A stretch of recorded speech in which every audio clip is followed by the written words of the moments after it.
Kalau Imam Malik meriwayatkan dari Nafi' dari Ibnu Umar, ini dianggap sanad emas, pasti sahih. Ya saking terpercayanya si Nafi' ini. Ya, dan terpercayanya Imam Malik sampai dianggap ini adalah sanad emas. Nah seperti itulah. Jadi Nafi' ini termasuk orang yang budak yang berhasil dididik. Dari sini perlu pelajaran penting Bapak Ibu sekalian ya. Tolong diperhatikan baik-baik. Bagi anda yang Allah sudah mudahkan, ada yang menjadi driver anda, ada yang menjadi asisten rumah tangga anda, staff anda.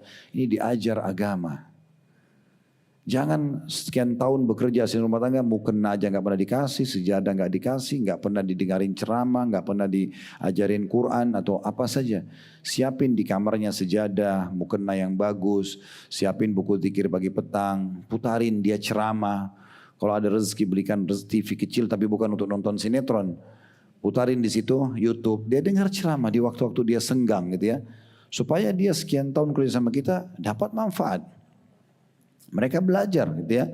Sayang sekali masuk keluar di rumah kita, sholat aja enggak, tutup aurat aja enggak.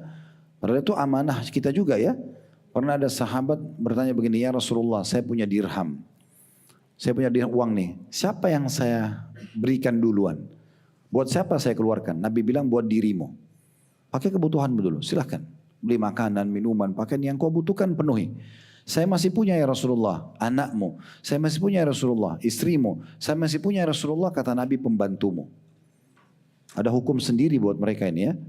Kemudian juga dalam hadis yang lain kata Nabi SAW, janganlah seseorang di antara kalian dibawakan makanan oleh pembantunya kecuali dia ajak makan bersama atau dia sisipkan bagian untuknya karena dia sudah melihat dan mencium bau makanan itu, dia sudah menghidangkannya.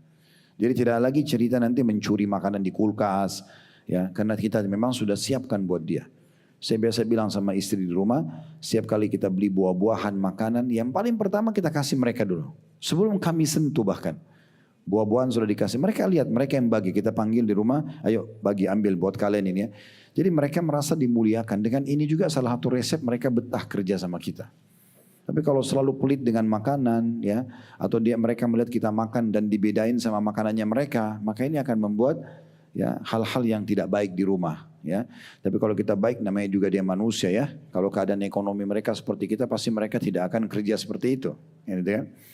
Juga dari riwayat yang lain, Nabi SAW menganjurkan untuk memberikan pakaian yang layak kepada mereka gitu ya. Pakaian yang layak kepada mereka, sehingga Talha bin Ubaidillah itu kalau jalan sama budaknya tidak bisa dibedain karena pakaiannya mirip-mirip gitu ya. Jadi saking mereka memuliakan. Ini bagian daripada syariat sebenarnya yang harus diperhatikan. Baik, saya bilang tadi saya kasih sebagian. Kalau kita bahas panjang lebar ini hukumnya ada bab khusus, bab tentang masalah perbudakan.